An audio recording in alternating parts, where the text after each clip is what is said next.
Hello everyone, this is Kyle Rainey from LMN. I wanted to welcome everyone for joining us for this LMN Speaker Series webinar. At LMN, our focus has always been to help you grow your business. That's why we have created the LMN Speaker Series to bring you business best practices from some of North America's leading experts. The Speaker Series acts as a forum for dynamic speakers to share their insights and thought leadership on a wide range of topics through virtual events like the one you are attending today. Before we start, some housekeeping. There will be times in the presentation where we will stop for questions, so feel free to ask your questions via the questions tool in the panel.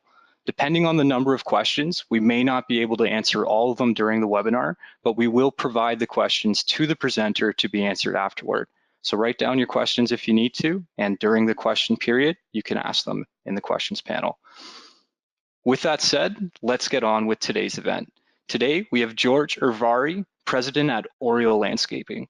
George is a longtime LMN user and an LMN certified consultant who is guaranteed to deliver a presentation that will give you a new perspective on estimating. George is going to follow with a presentation and then actually give you some insight into the software itself. Over to you, George. Hello, everybody. So a little bit more about me. I've been in business for 33 years. Oriole Landscaping is one of the companies I own. I own a construction company and a holding company. And then I also started a consulting company this year, and I got my LMN certification. So before I get into the presentation, a couple of things. Firstly, I like great processes. If there's a bad process, I won't follow it. So that's one of the reasons I try to work on creating great processes, and estimating is a very big nut to crack. I'm also type A, so I love things when they're organized. And so one of my goals to show you what LMN can do is to show you how amazing the templates can be for your estimating, and give you some sort of thought logic on how I think about estimating. So I'll start the presentation.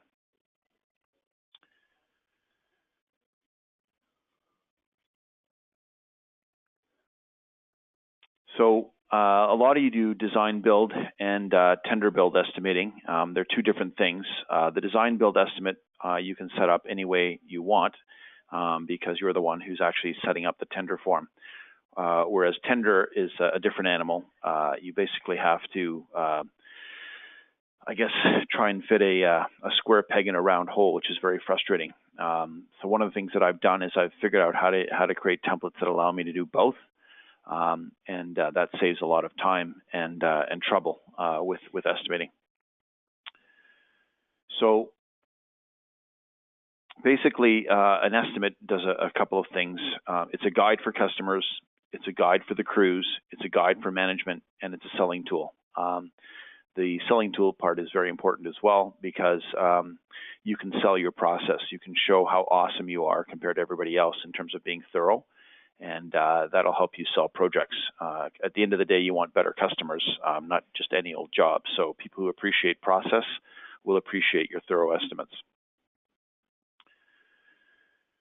So there's a bunch of estimating problems. Getting them out on time is a problem. Getting all the info in, changing the estimate, multiple versions of the estimate, missing details in the estimate, and then waiting for subtrades. Those are basically the key problems that we all have. I typically do not price jobs until I've done my final design draft. I do not give options for this and options for that. I find that to be very time consuming, especially in the spring because our sales curves are peaked in May and June, and so I can't possibly keep up with all the work, especially if there's duplication and replication. So we only give one estimate and maybe make one revision to the estimate. So for example, let's say I have a project and the budget's a bit high, then I'll say, okay, no problem, we can change to this material and we can delete this item and here's the price. And either they take it or they don't. One of the things I'm a big believer in is not becoming a transactional company. We want people to value our experience and our service. So I focus on getting better customers, and I think the estimate is a good way to screen out bad customers to some degree. So it's very important when you estimate to be thorough and logical. And so what I mean by systematic is I always price, at least in residential design build, I always price my projects from the backyard to the front yard and literally from the back corner to the front corner of the house. And what that does is it allows us to build the project out and not have to drive over what we've done, destroy what we've done. And that makes a big difference in terms of the process and the smoothness of the job. Also, the crews know exactly what to build and in what order. So I'm very particular about how that's done. That's based on my best foreman's experience. This guy is like unbelievable. I'm organized conceptually. This guy is physically unbelievable in terms of how few steps he takes to do things, and how he combines steps. Like when he's doing sort of, let's say, a flagstone patio, like his tools are clean the second he's done something. It's just amazing. So one of these days I'm going to videotape him and show people how amazing the process can be. So the estimate has to be practical. It has to be flexible. It has to be thorough. So one of the things I've been burned on is people would say, hey, you said you'd include that. Well, now I include what's not included. And that's very useful because you can get them on a change order later on. And change order is a great way to make extra money. It's also a great way, if you leave something out, to add as an extra later to make your overall price look lower. The estimate has to be consistent, so it has to look the same every single time, so that the customers and the employees that are going to be using the job packages that are derived from the estimate see the same thing and they understand it. And it has to be organized so that you can find things very easily. So how you name things, the lettering size you use, the whether it's capitals or bold, all that stuff's very, very important to create a repeatable, trainable system. So if you can't recognize patterns because it's sloppy, then don't be surprised if your crews aren't going to produce in a thorough and efficient manner. So there's a concept called the 5S from Kaizen, and I call it the Home Depot principle. That's my standard name for it. But basically, if you went to the Home Depot, if you look for something, you would find it by department. They have a distribution department, they have a receiving department, a returns department, plumbing, electrical, spring and summer for the garden activities. It's all organized. So pretty much you can go in there. There's almost no staff. Even at the checkout, they're getting rid of those staff as well. And you can find what you're looking for. So when you think about your estimating, is your database set up like the Home Depot? Is it literally idiot-proof? I can give you a good example. Let's say the name for 3/4 crushed gravel in your area is HLR3 or something like that. And you put that in your database. No one's ever going to find it. So you have to put it in the right department. So the department would be aggregates, and then you could search in aggregates and you would find it. So it's very important. I try to think of estimating as something that anybody can do. It can be so simple, and we're working on making it literally so a 10-year-old could do an estimate. And I'm getting close, I think, to that stage. So the logic is very straightforward. It's where do I start and where do I end? And it has to be comprehensive. So again, anybody can understand. If you wanted to take your company and make it a nationwide company, like in the U.S., for example, you would have to standardize a lot of things because the local verbiage is confusing. So again, that's where that standardization comes into play. Home Depots are pretty much the same all over the U.S., so I would follow that model. So some things that people forget, mobilization. If you don't have mobilization, you're probably giving that time away for free. There's a lot of work that goes into getting ready for a job. There's administrative components like the call before you digs, ordering safety fencing, ordering portable washrooms. In our neck of the woods, we have a Ministry of Labor. We have to notify them about projects that are over a certain size. And if you don't have all that stuff organized in advance, and you're not accounting for that in your estimates, then you're giving away for free. So one of the reasons people don't do mobilization in their estimates is they're afraid the customer won't pay for it.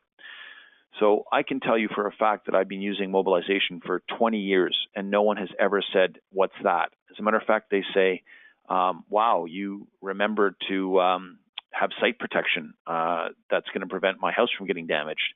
That's in the mobilization section, and it shows care, especially if you're in design build, because at the end of the day, they're not just hiring you to throw something together. They're hiring the process. And if you don't have a good process from the very beginning, it's going to be ugly. The other nice thing about mobilization, it allows you to have a site meeting with your foreman before the job starts so that you can maybe value engineer something or come up with a solution that you hadn't thought about before the project starts. So I would definitely always include that in my estimates. Conduits are another one. We have conduits in all of our estimates. We've now ended up putting those in the actual templates. But you need to have conduits for future irrigation, lighting, speakers, whatever you need. And when you get a call from the irrigation contractor, especially if they're on your drawings, then it's going to save you a lot of wasted time trying to find out what's where and why. So there's a couple of different ways you can do projects. You can do what I call subdivision excavating or subdivision style construction, where you literally excavate the entire site at once. That is useful on a lot of projects, and some projects it's not. It depends on the access, it depends on the logistics, but that's another way to quote jobs. So you pool all that stuff together.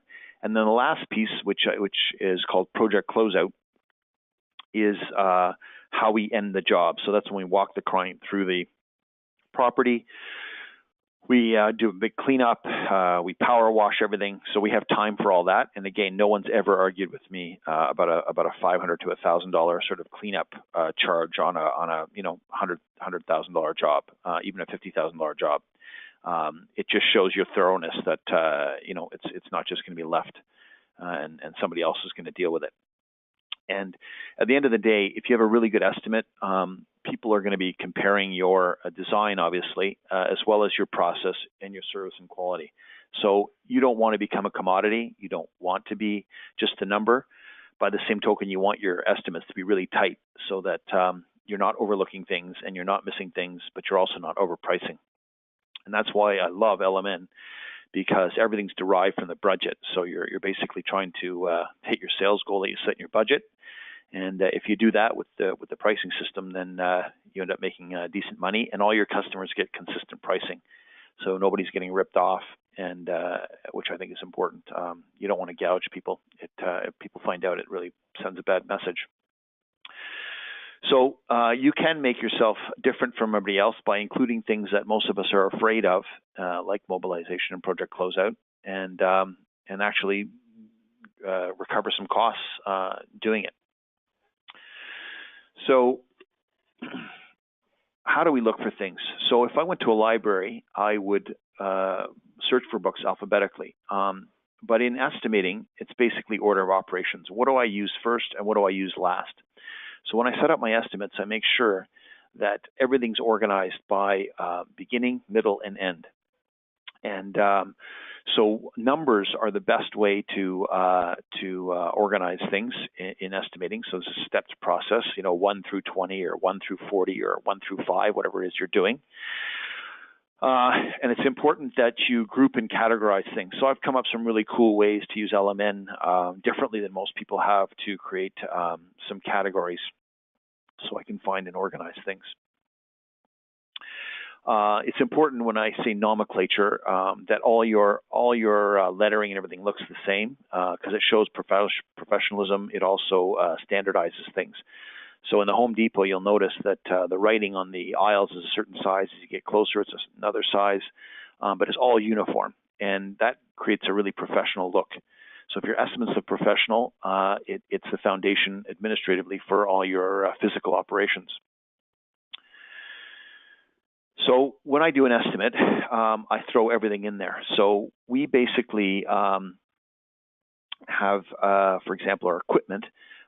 We have a whole bunch of different sizes of equipment, unfortunately, because we do different size projects with different access. But in my estimates, I'll have, say, under equipment, I'll have, let's say, 3 different skid steer sizes.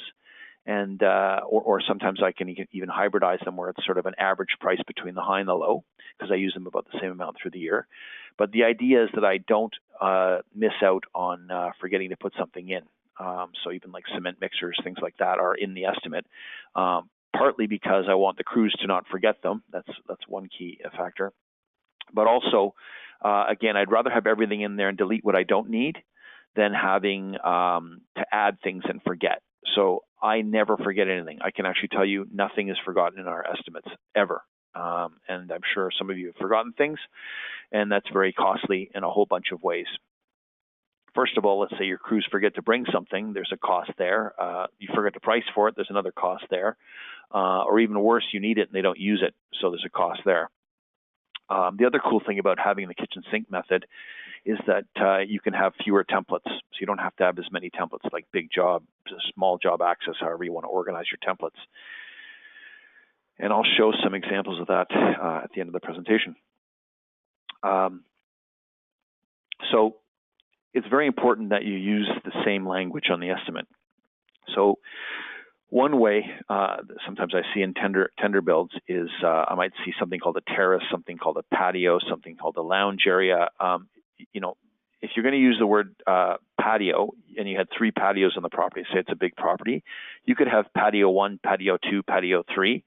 That would be very useful for setting up the estimate, and also for the crews to understand which patio it is they're going to be working on. Because if you have a problem in your estimate and that becomes your job package, and the crews go to the site and they don't know what's what, they're confused. That wastes time.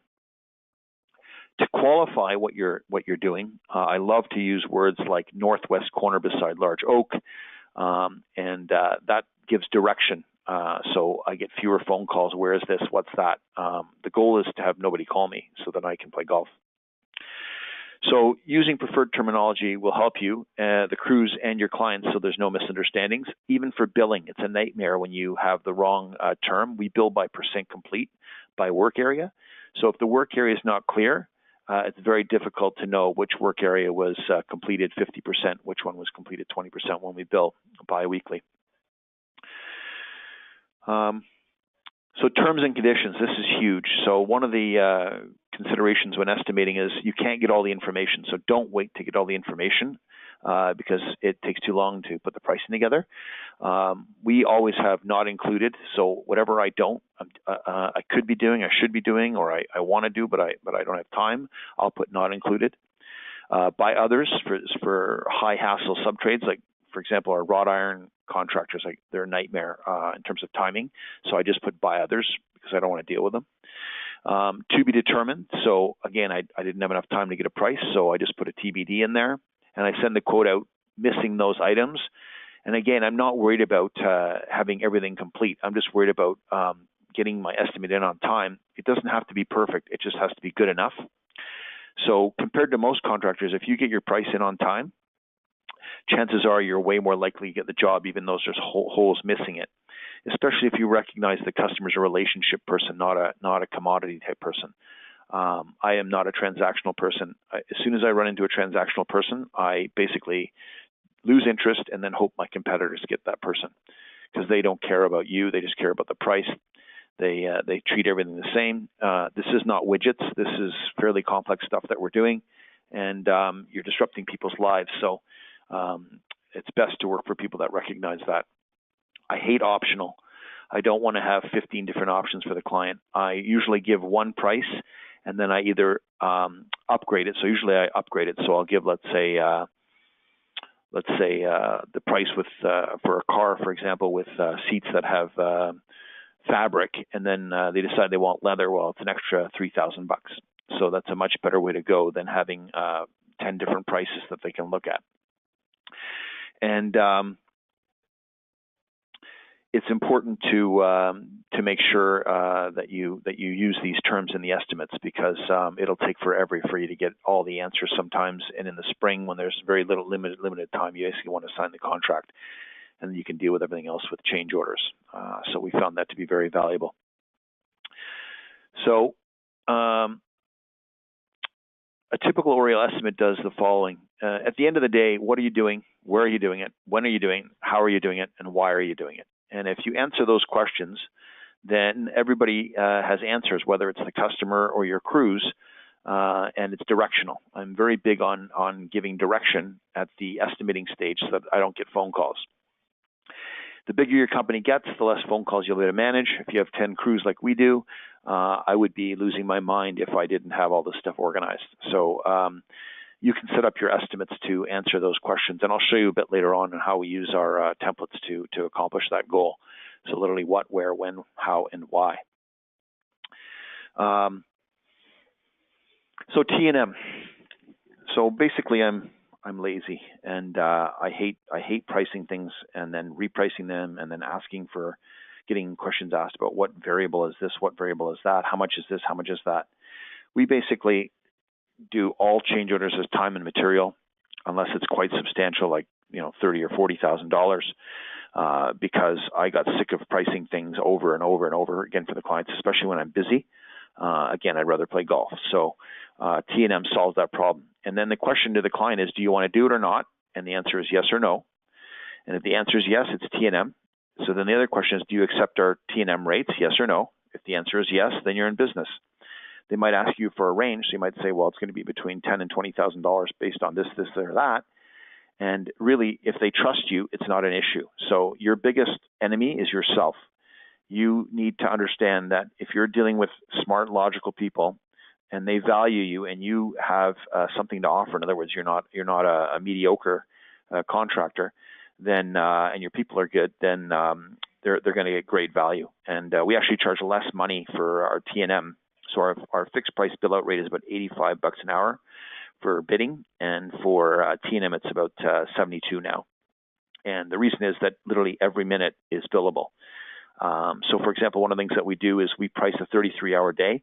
So 3 hours is dedicated to a driver who starts at 6 and probably works till 7 o'clock at night. The rest of the crews work from 7 to 5.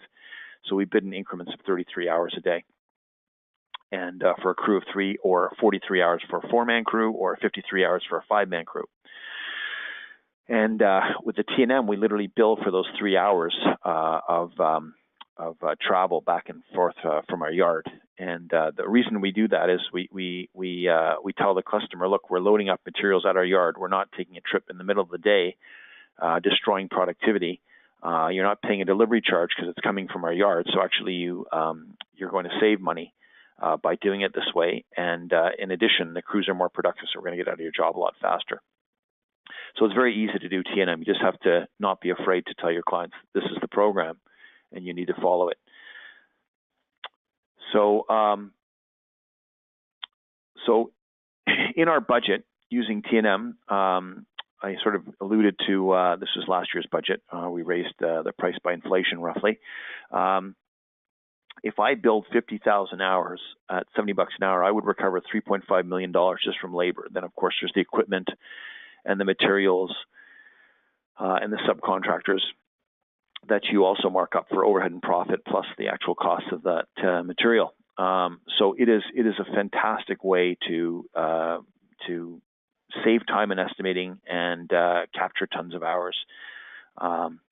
And you don't miss an hour, literally. Very rarely do I have somebody dispute the hours, especially since we use LMN time. So for LMN time, what we do is we create a blank LMN time estimate. We actually have a template for that now, and then we import that into LMN time from estimating, and then everybody clocks into that, and when they're done, we build a customer. So it works very, very well. And actually what we do now is we actually total the numbers in LMN, not LMN time, but LMN, in the estimate section, so that it reflects our total sales. So we can track our total sales, and it's not in a parallel system in QuickBooks. So we actually have it in both, and we actually invoice from the LMN estimate. So T&M is the way to go for sure. And another important thing to consider is a lot of you only do hardscaping. My big suggestion to you is you get into softscaping. There's a lot of money in plants.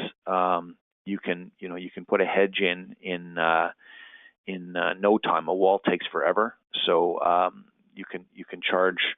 Sometimes we're doing hedges for, I don't do unit pricing, but let's say for argument's sake, it's $200, $300 a foot. You can whack in quite a few hedging pieces in a day, and the margins are huge. There's obviously risk in the plants dying, but for sure, planting is a great way to make money. And we typically just do planting allowances. So I say, okay, your wholesale cost of the plants is $3,000. We mark it up 1.6 times. That covers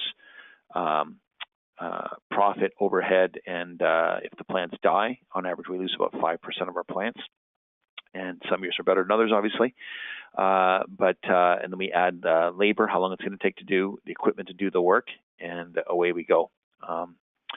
So I would definitely do planting, and it's a lot of work to get every single exact plant sorted out. So what we do is we just go to the nursery and then show the customer the wholesale bill for the plants, and then we adjust the price up or down because sometimes something's not available or some of the plants look terrible. And so we handle that in our estimating as a planting allowance. It's not a fixed price for design build. And sometimes they save money, which is great. So we tell them they control the budget. The other trick we do is we take the planting allowance, we go to the nursery with the client, and then they get might as well itis and then increase the planting budget, which is where more of the profit is. So if I was to summarize my estimating logic, the first thing is to capture. So name the project, where's the project taking place, and who the project is for. Chronicle the order of the process. So what are the work areas? We number them. So LMN allows you to do this in a couple of ways. Where are the work areas being done? Like I said, northwest corner of the house. For example, on some of our estimates, we have FY, FY, FY, FY. FY stands for front yard, and we would have FY patio, FY conduits, FY screen, FY fence, FY planting, FY soil work. And then we get to the backyard, which is BY, BY, BY, so that I organize my job from, in that case, I said backwards, but basically backyard, front yard. And then we direct who does the work, when it needs to be done, in what order, and how and why it needs to be done, and if there are any exceptions. And then, of course, we want to qualify what's not being done, what is going to be done later. So that's a great way. One of the selling techniques is don't sell the whole thing, sell a piece of it, and then get a change order. So let's say I'm selling a job that's $400,000. I'll tell the client to focus on the backyard first. It's a smaller chunk. Let's say it's $220,000.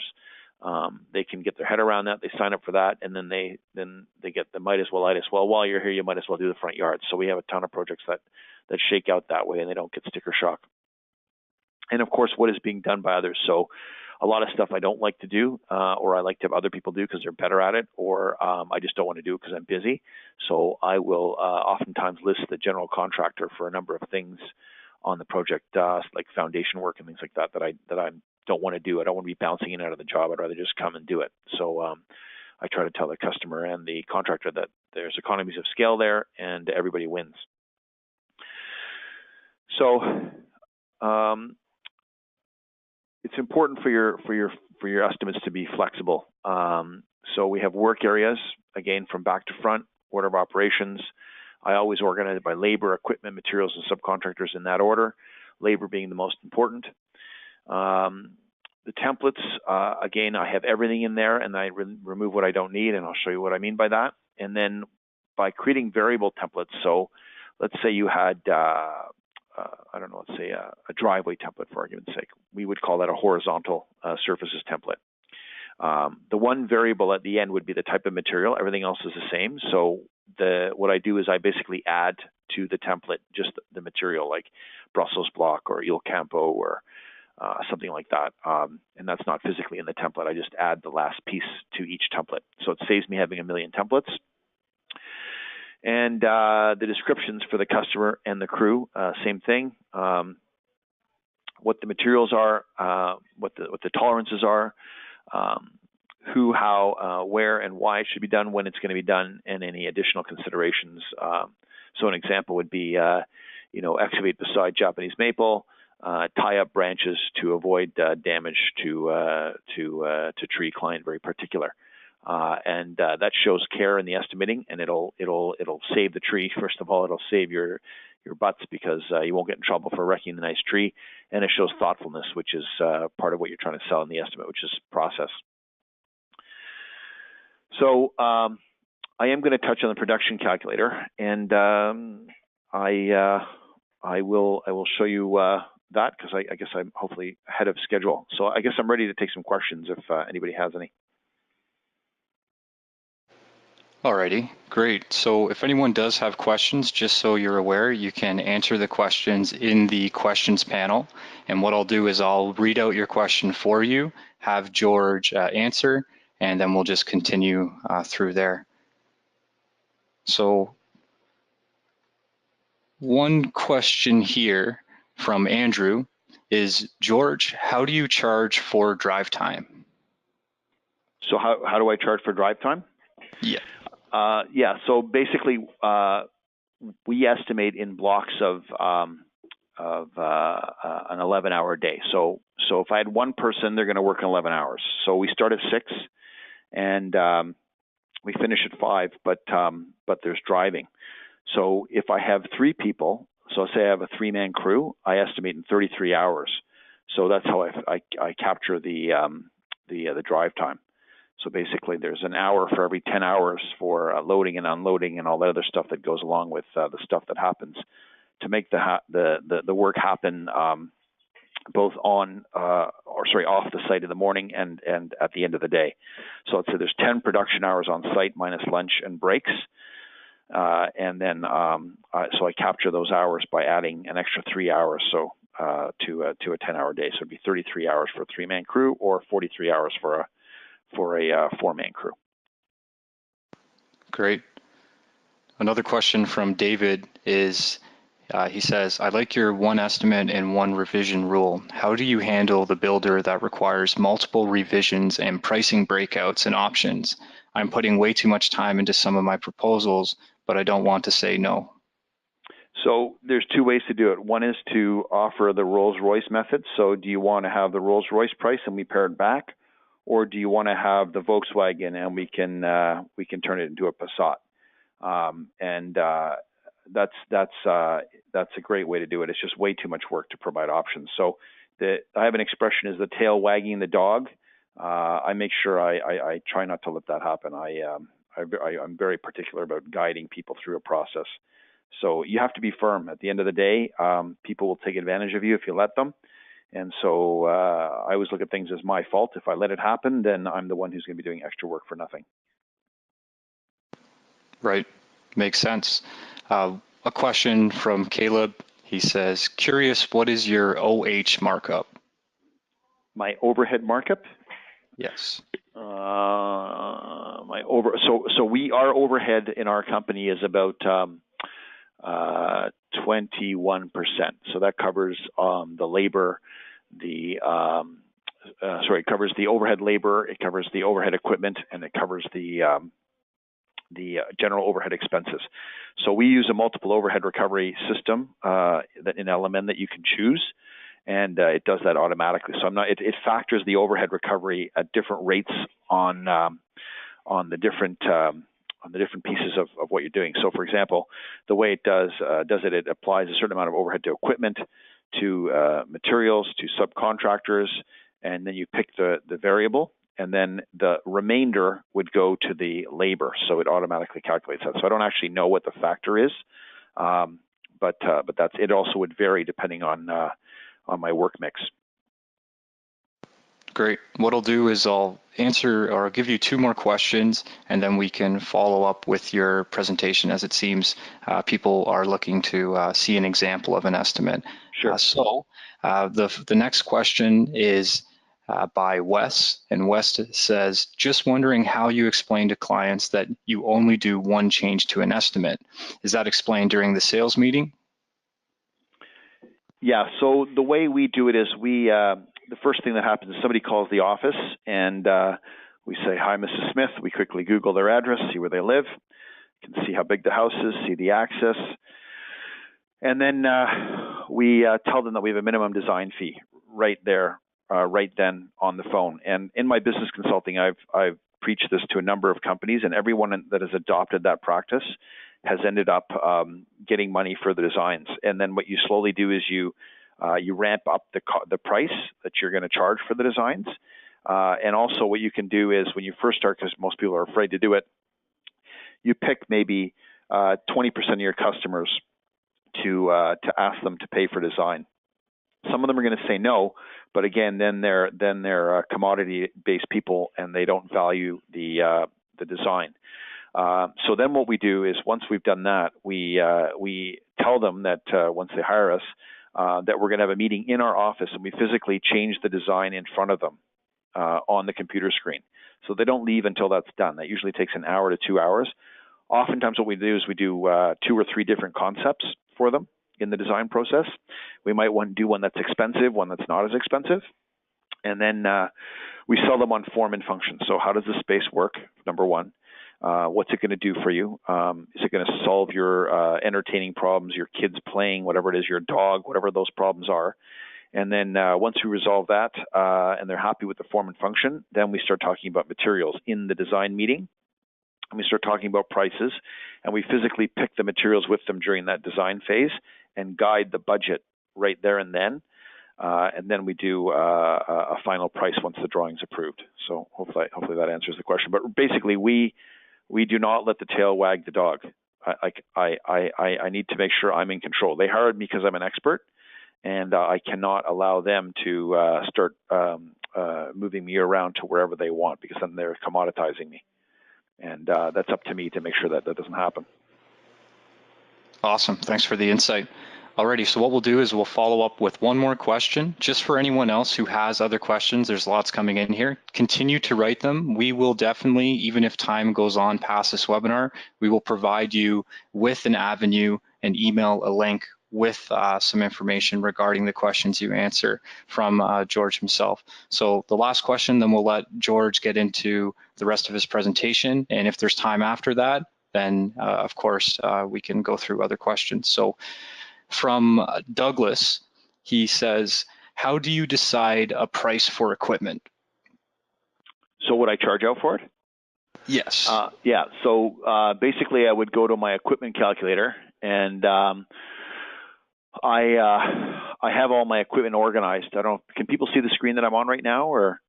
Yes, they can. Yeah, so for example, I have all my equipment organized alphabetically, so it's easy to find. And so my first thing that I need no matter what every day is a crew truck.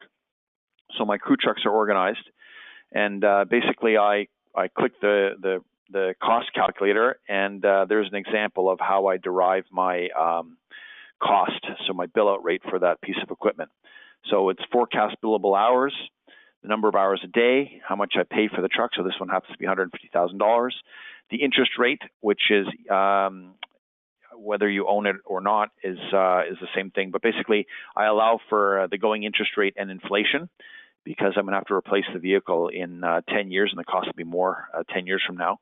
And then the finance term, what I'm going to sell it for when it's done, annual maintenance, insurance, licensing, the fuel cost, the amount of fuel I'm going to use per day, and then it'll tell me what I need to charge per day or per hour. I like to do it by the day for that vehicle. So I charge a day rate for the vehicle. And so I'll show you in an estimate how that works a bit later on, but hopefully that answers the question. So LMN's got a great tool for that, to calculate that. Excellent. So if you'd like to continue with whatever it is you'd like to show, that'd be awesome. And what we'll do is, as the questions keep coming in, if there's any time after you're done showing an estimate or an example of LMN, we will roll out those questions and then wrap things up. Okay. So I'll be quick. So I'm going to start with, I'm going to skip the budget. So from the budget, you get in LMN to your item catalog. So this is where you're devising a pricing system so that you can recover all your costs and estimate properly.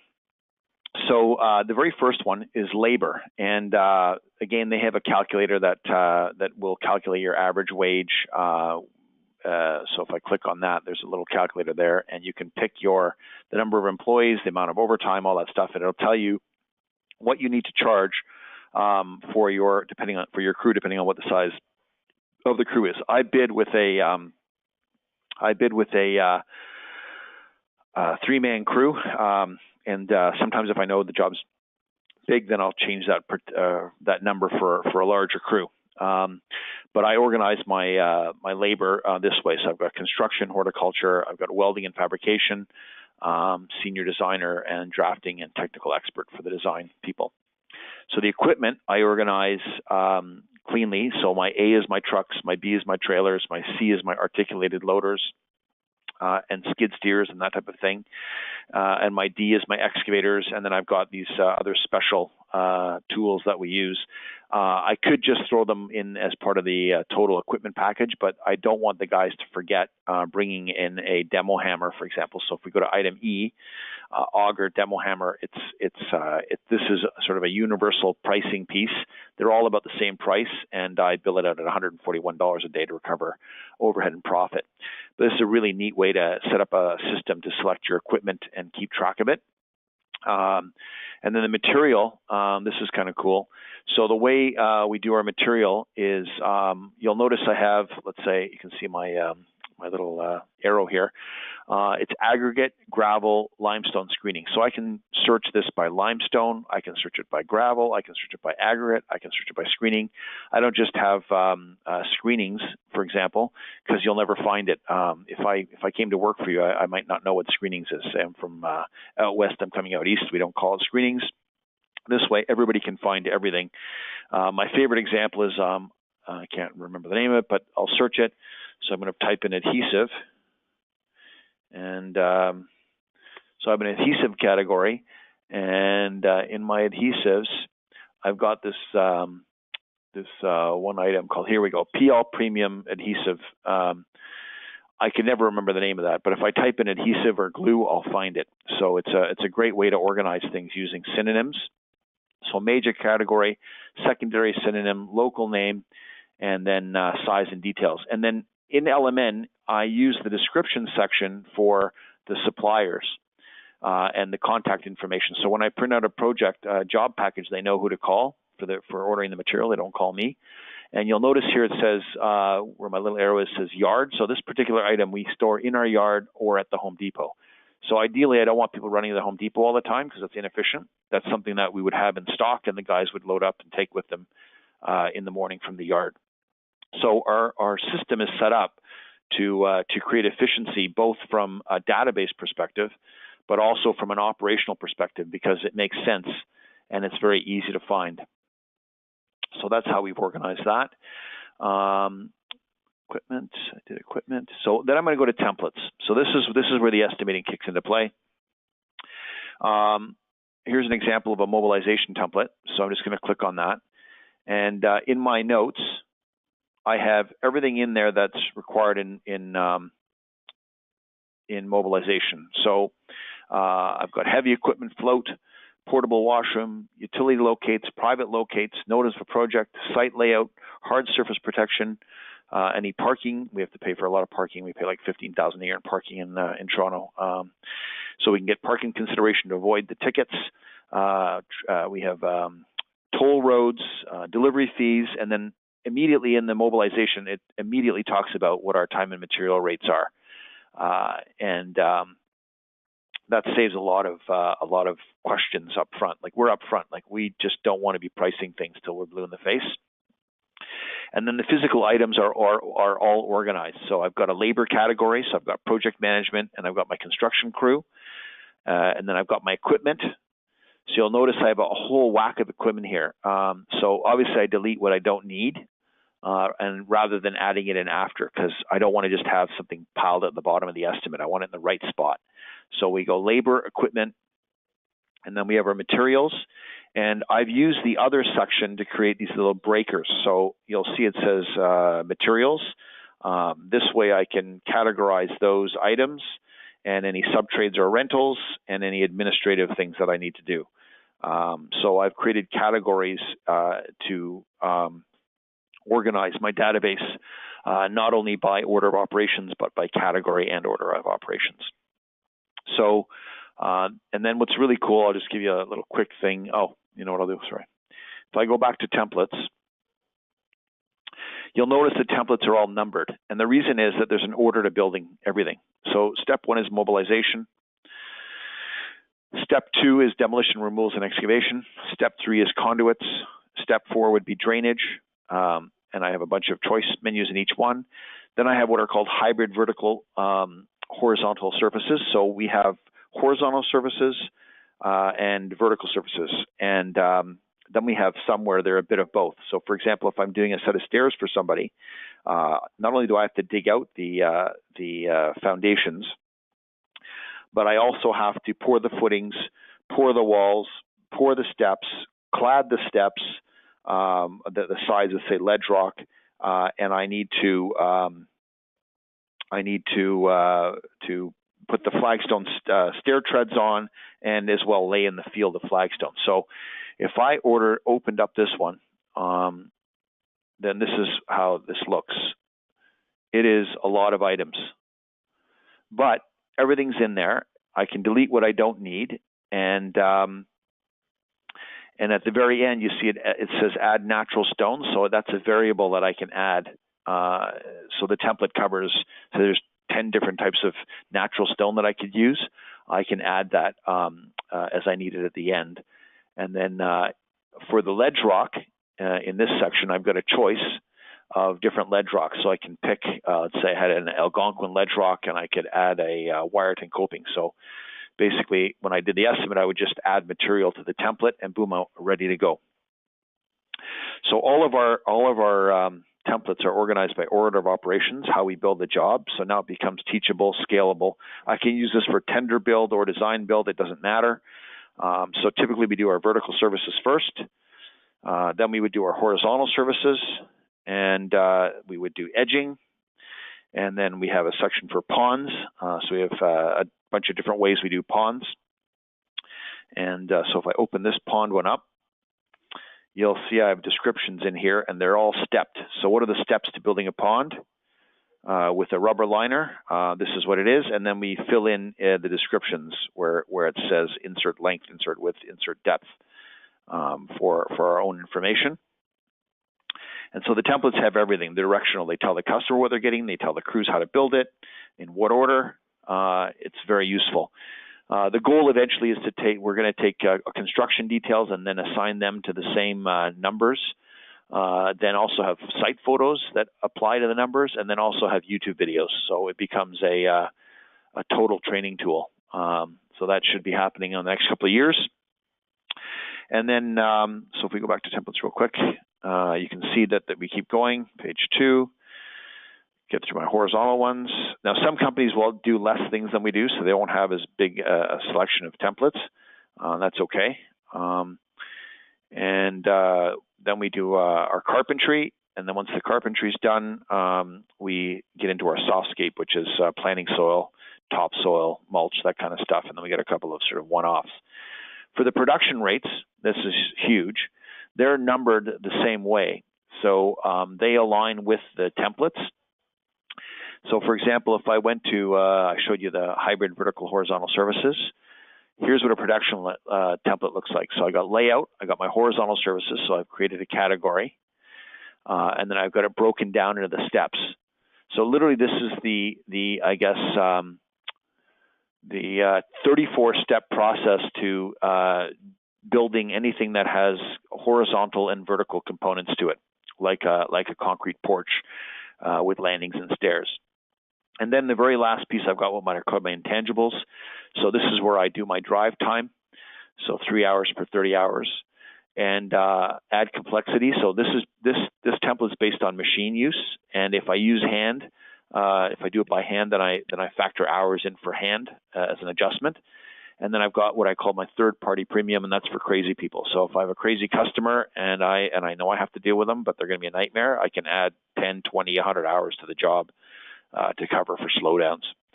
So that's how we do our production calculators. And if I go to estimates, I'll just show you quickly what an estimate looks like. Estimates. And here we go. So this one I'm working on this estimate right now.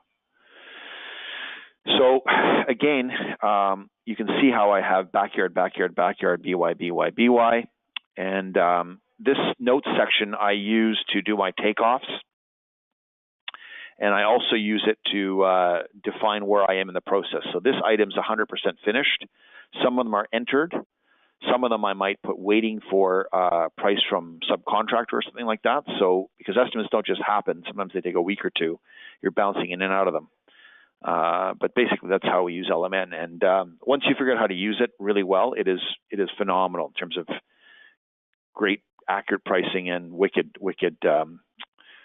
reports for your crews. So I should probably take some questions now. I think that'd be good. Alrighty, great. So one question here from Mike is, I noticed in your equipment you have a triaxle with driver. I understand they go hand in hand and needed. How are you calculating a triaxle in the equipment and driver in the same item? And then the second part of the question is the LMN overhead recovery and labor tracking on LMN time will not balance if you have a large trucking component in the project. Example, moving 1,100 meters cube of fill from a site. Okay, so the way I handle the trucking is I actually create my own subcontractor within LMN and for pricing, because at the end of the day, it as long as I'm pricing out at the right hourly rate, I'm good. So my triaxle driver, I create a subcontractor item for that, so that'll cover the truck, the labor, the equipment, the overhead. I figure out what that is, and I just put a number into that. So that's how I handle the trucking component, so that I don't have to have a labor and truck. I just have like triaxle truck for that one particular activity. So as long as I calculate the correct number of hours, so let's say it's 2,000 hours a year, and I recover 2,000 hours, and I'm billing it at $110 an hour, I cover my labor, my overhead, and all that other good stuff. It does skew the reports in terms of what I show in terms of subcontracting ratio, but I don't really care about that. I'm more concerned just about capturing the hours. But that's how I've handled that question. Great. A question from Nathan is it recommended to show labor and equipment as line items in a standard estimate? Advantages to either way? If you do not show labor and equipment, how do you explain the gap in the work area price and what is shown on the estimate? So I'm never afraid of being transparent with people. You want to see what I've estimated? Here's what it is. At the end of the day, do you trust me or not? And that's the end of it. I just simply do not worry about what I can't control. If somebody, I've got a great line. I give everybody the benefit of the doubt until I doubt the benefit. I want to work with people like that. So the goal is, after 33 years in business, is to build a relationship where I have the same people calling me back, because I keep my word, my price is fair, I'm honest, I'm consistent, the service is great, the after service is great, we're proactive, not reactive, and then you got nothing to hide. Like, if you're that worried about what people think about your price, then you got problems. My favorite thing is Apple. I love Apple. You know, Apple charges a ton, and everybody wants an Apple iPhone. So I kind of like that mentality. Excellent. One question from Ben here. He said, I'm curious to what the actual estimate looks like, what the customer sees. Is it possible to show us that? Yeah. Yeah, I'll do that right now. So we have a custom proposal that we do. This obviously won't be complete because I'm still working on the estimate, but this is what it looks like. So you'll see that I've crossed out things that we're not using. I just simply, in LMN, you get a little thing, I think it says, I forgot what the tab it is, but you can basically cross out what you don't use. And then it outlines pretty much everything that we're doing and the price. So that's what it looks like. And you can see the takeoffs and the quantities and all that stuff, what our ratio of cement is, the type of cement. So we have, like I said, I have all-inclusive pricing, right? I have the kitchen sink. So I have my Federal White for India limestone. I'm not using in this instance, but I have it in there, so I just cross it out. The idea is, when you buy a fridge, there's 7 different types of fridges. They give you one fridge manual, and it covers all the different fridges. So that's how I deal with my my terms and descriptions. So that's sort of what that looks like. And there's my step process. So the client sees this and the crews see this. They see the same thing. That's great. I just thought I'd explain that many people are thanking you for your insight and showing this information. What I'm going to do is just get through one more question, and then we'll wrap this up.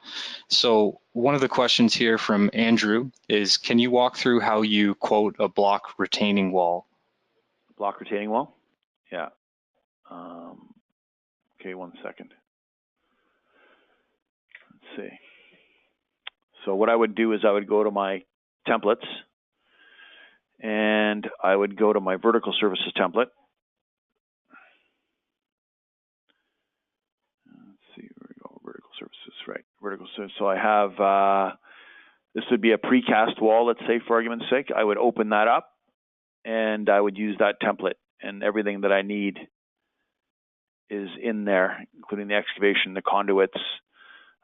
We do concrete grade beams for all our walls, and then we have forming lumber in there, and then we have materials for the precast walls, and then at the very end I just add the precast. So I just take this template, I would have a customer and then create an estimate, and then just drop this into the work area precast retaining wall, and away I go. Delete what I don't need, and then I would go to my production calculator to figure out how long it takes to do. That's basically how I do it. It's that quick. But you have to do good takeoffs, right? If your takeoffs suck, then you got problems. That's great. George, on behalf of LMN and today's attendees, I really want to thank you for the insightful presentation and providing our viewers with a thoughtful new approach to estimating. I'm sure you've given the audience lots to think about. For everyone attending, unfortunately, we have run out of time and we will not be able to answer the questions here during the webinar, but George has kindly agreed to answer the questions in a follow-up video that we will email to all attendees. So what we're going to do now is keep the meeting open for about 5 minutes so folks can ask their questions. And then what we will be doing is having George answer those questions and sending the resources to everybody here. Before we go, I just wanted to take this opportunity to thank everyone for virtually joining us today. I also want to encourage today's attendees to check out our upcoming lineup for the speaker series by visiting golmn.com/speakers-series to see our entire lineup. Thanks again for your time, George, and for everybody for taking time out of their day. And we look forward to having all of you with us again.